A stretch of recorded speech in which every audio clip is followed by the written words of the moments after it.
May it please the court, Your Honor. Good afternoon. My partner Jacob Shaw and I, Danielle Thompson, will represent the respondent in the case before you today.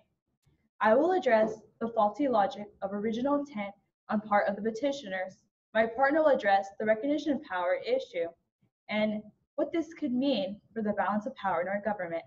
I will speak for 5 minutes and my partner will speak for 9.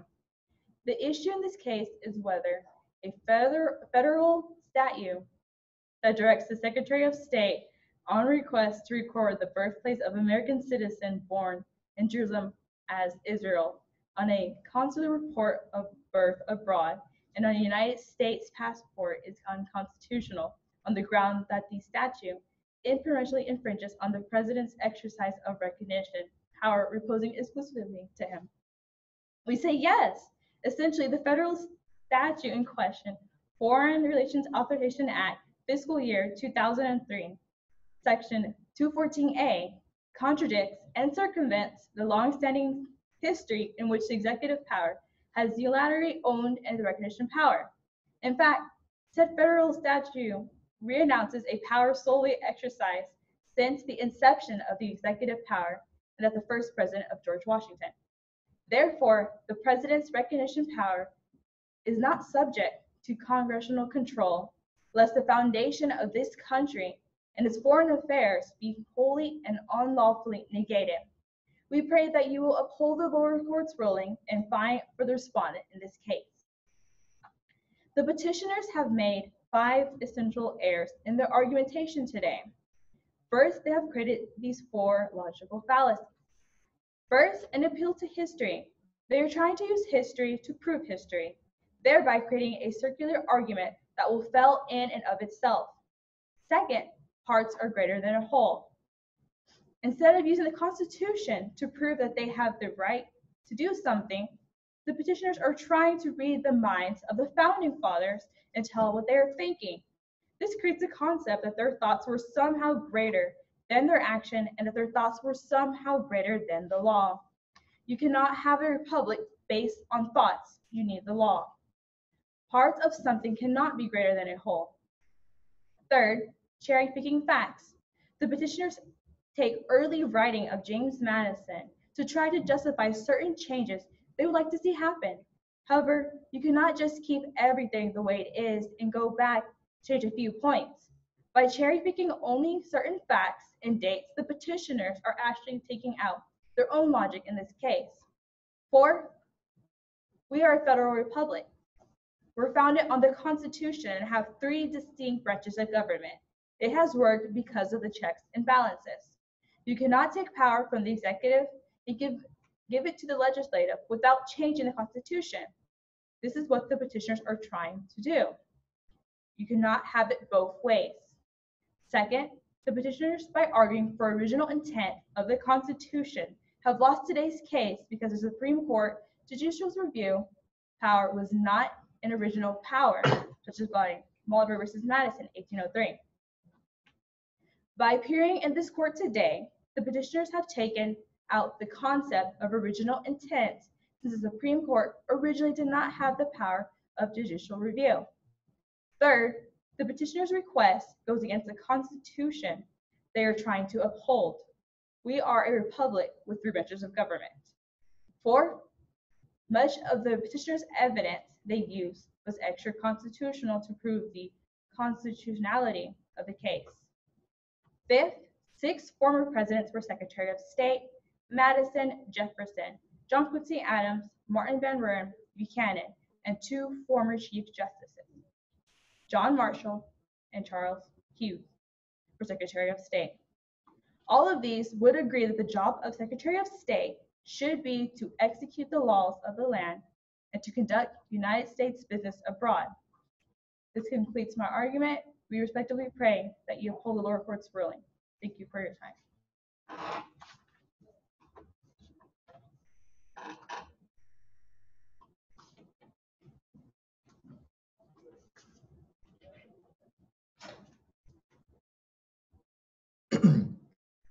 May it please the court, your honors. My name is Jacob Shaw, and I too represent the respondent, Secretary of State John Kerry, in this case today. Please also apply all my partner Danielle Thompson's arguments. on recognition power and allow me to continue our case in affirmation of the respondent's side today.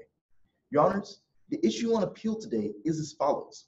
Whether a federal statute that directs the Secretary of State on request to report the birthplace of an American citizen born in Jerusalem as born in Israel on a consular report birth abroad and on a United States passport is unconstitutional on the grounds the statute impermissibly infringes on the President's exercise of the recognition power reposing exclusively in him.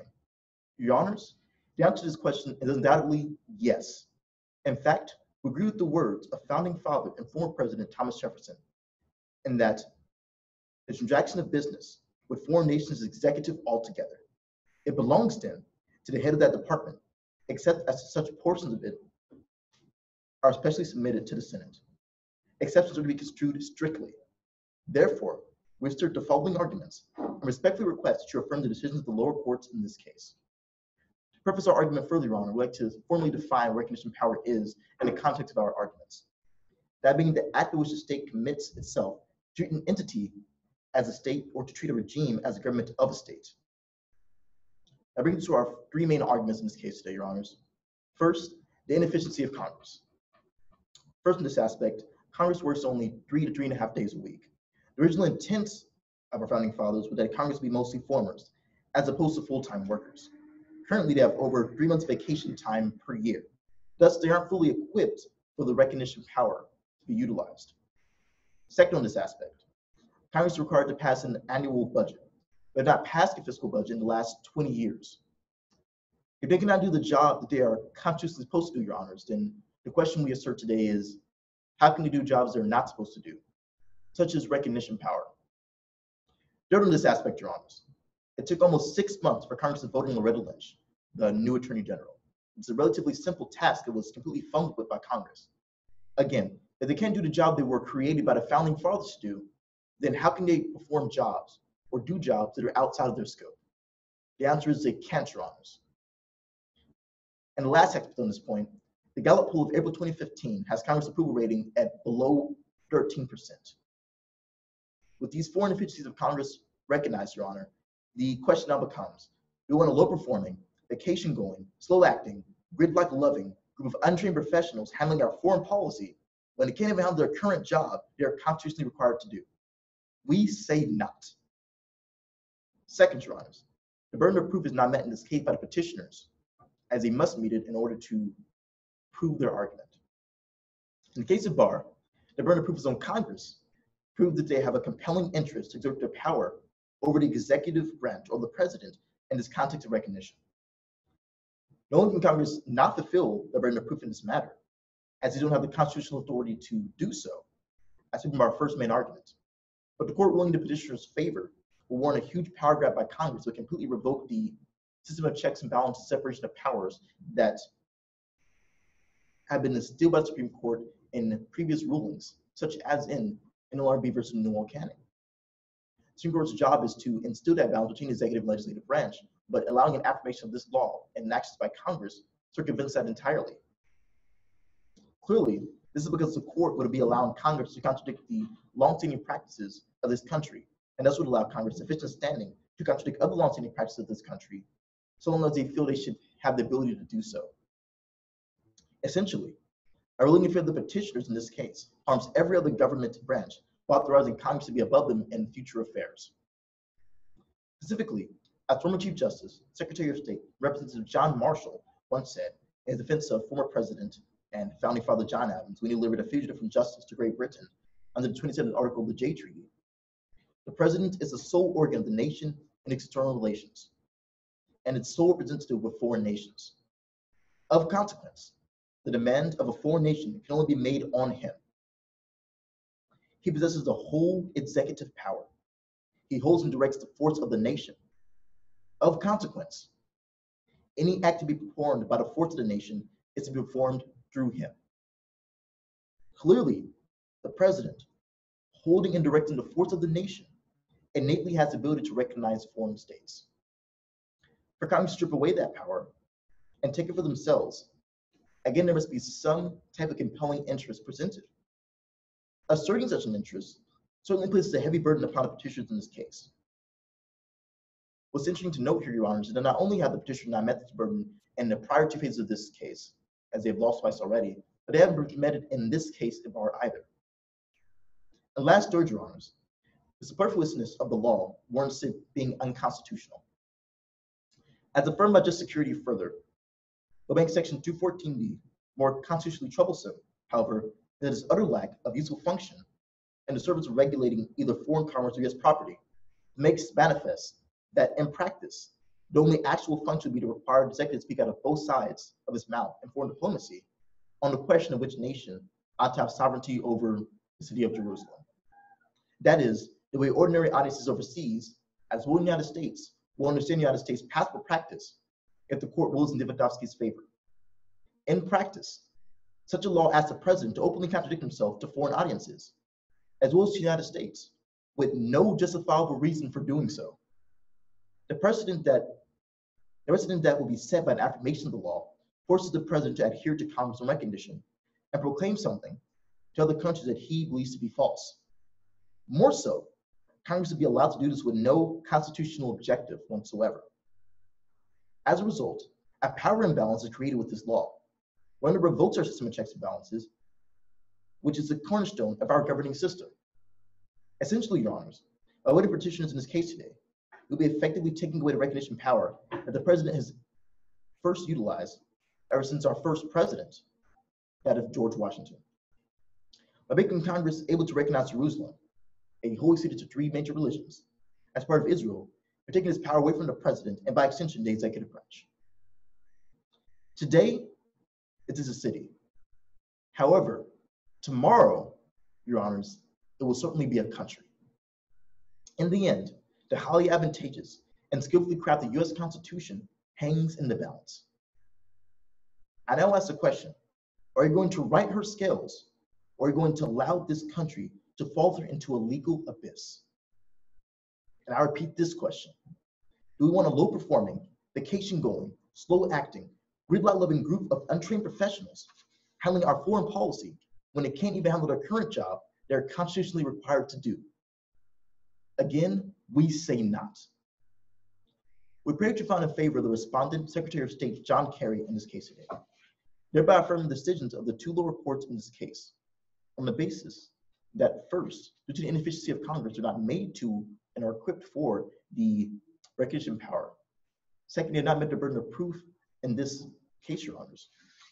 And third, perhaps what's most importantly, because this law holds no useful function in the basis of the passport system or in the United States, it's superfluous. It holds no constitutional objective.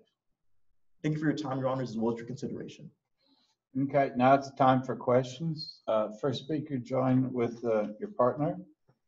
This is for the first speaker. What do historical sources like the Federalist Papers and early commentaries on the Constitution suggest about the scope of the president's recognition power? Well, Your Honor, the petitioners have made three serious errors basing their argument on original intent of the Constitution. First, if you base the Constitution as the highest law of the land and then prove the fact by a higher source, you have just taken out your own argument. The source, Federalist Papers, becomes the defaced highest law of the land, which negated their argument. Second, the use of the Federalist Papers, written by James Madison, if it is original intent, then you would have to take all things without changing as well. This includes no rights for women, no rights for African Americans, no 14th Amendment. But you'd also have to cross-apply that it was Secretary James Madison who did not allow Mulberry in his office that he was appointed to by President Adams. This particular case resulted in Mulberry versus Madison. The concept was not in decision that they were in power of judicial review. In fact, the concept that the petitioners could even take this to the next level in the courtroom, the system is not the United States Constitution or in the original intent of the Constitution. Muller versus Madison changes the power of the court forever. This was not in the Constitution, and by bringing this case today as the petitioner, they should be voted down because they cannot be here today arguing original intent if they believe in their argument, because this court would not have no original intent in the first place. Third, classify my partner's argument about the Congress' original intent was to be part-time legislative and to do the will of the people, not to execute the law that they make. If they did this, then the balance of power would be tilted towards legislative. Okay, thank you, Counselor. Second Counselor, what is recognition power? So again, recognition power, Your Honor, is the ability by one state to recognize another state, of course, legally, and recognizing a foreign state as a legitimate entity throughout the world. Okay. And second question, Counselor, is the recognition power expressly mentioned in the text of the Constitution, or is it implied from a number of textual provisions? So the recognition power, as we understand to be an executive power, is not explicitly stated within the confines of the Constitution. However, it is an implied power in the executive branch. For example, in Article 2, Section 3 of the Constitution, clearly states that the president has the ability to receive foreign ambassadors as well as foreign ministers. Okay. Excuse me, Counselor. Are you saying that if to be able to receive and to accept is the same as recognize? Yes, Your Honor, because the founding fathers, in creating the application of the president being able to receive foreign ambassadors, you have to recognize the country from which the foreign ambassadors are being received from. Henceforth, the recognition power resides in the president's authority. So technically speaking, then that would be de facto being able to recognize power from the Constitution, then, correct? Yes, Your Honor, it's interpreted in implied power from the Constitution. What are the implications of the president's power over foreign affairs if Congress has a strong recognition power? So is Congress given a strong recognition power, or rather a complete recognition power, the president basically has little to no power over foreign affairs. Well, he would be a face of our country in foreign relations and have diplomatic privilege as well as conduct diplomatic relations, because he would be forced to speak out of both sides of his mouth, or complete diplomatic relations with other nations he may not necessarily recognize himself or believe to recognize. He has to openly contradict himself again to foreign audiences who obviously believes to themselves, and it would be quite a diplomatic quagmire, especially in the Middle East, when concerning Jerusalem, the holy city of three major religions. Okay, Counselor, should the Supreme Court even be involved in this kind of matter affecting foreign policy and national security? Certainly not, Your Honor. When this case was first brought forth to district court by Danielle, the district court correctly ruled that there was no constitutional basis for them to even bring this up as a lawsuit. The Supreme Court has shouldn't even have to consider this case because there's no constitutional objective or constitutional inquiry. However, of course, the court ruled against Danielle versus Clinton and saying there was constitutional basis. But again, lower courts have ruled against that twice already, against the Danielle's parents or petitioners in this case. Counselor, you had a unique argument there, and if you could maybe flesh it out a little bit, I'd be interested. You were mentioning that the Mulberry versus Madison and Chief Justice John Marshall's decision that came up with judicial review. How does that really fit into this case here, and how does that take out the original intent argument? So basically, our opposition today, the petitioner's side, is trying to argue original intent to justify Congress being able to be so allowed to have the recognition power. And just review a context or a cornerstone of our FTC Supreme Court is not actually in the Constitution. It's not an original intent of founding fathers whatsoever. In fact, it was created by the courts with Secretary of State, with James Madison, in that they were going to give themselves power which the founding fathers never intended for the Supreme Court to actually have.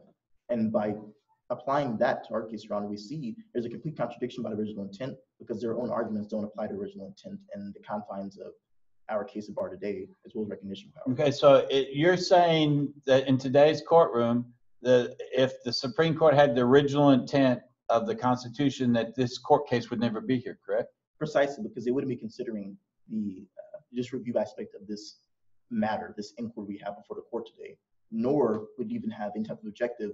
The district court would have been allowed to dismiss this case as not having a sufficient constitutional inquiry to be considered. Okay, and why is the name of the person or American citizen who was born here so important? I mean, why is the birthplace so important?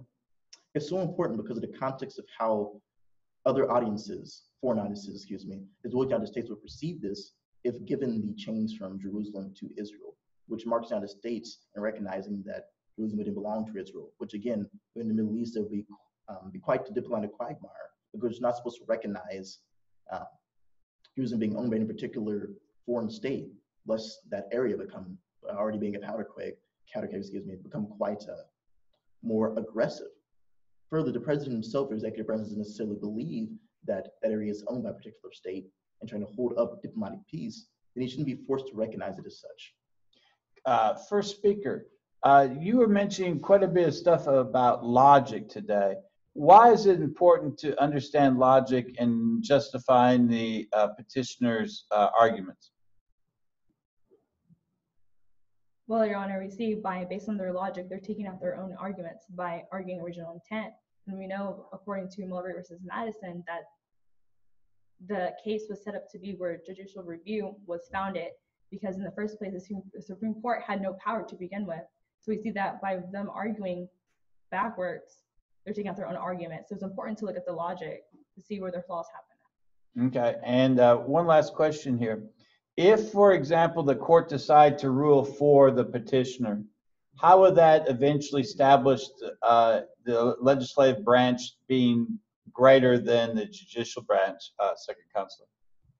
You see an affirmation of the legislative branch claims in this case for Congress, because they would then be given full recognition power, and the president doesn't mean the diplomatic but not having recognition power, give Congress full authority to recognize foreign states over the president. Not only does it set a precedent of the legislative branch that restricts diplomatic relations with the president, who's supposed to be the face of our nation, but because of that, because they're ones behind the scenes who now authorize and completely have control of diplomatic relations, if we take away any power of that from the president, you can clearly see that it's scary to consider the outcomes of this in the future, because the president cannot have that diplomatic power that he's supposed to have. It's been established by our first president, George Washington. Then it's almost as if what's the point of the president and the aspects of foreign relations? How does it look to foreign audiences? And almost makes it seem look weaker as a nation because the president can't have a decisive claim over another foreign state.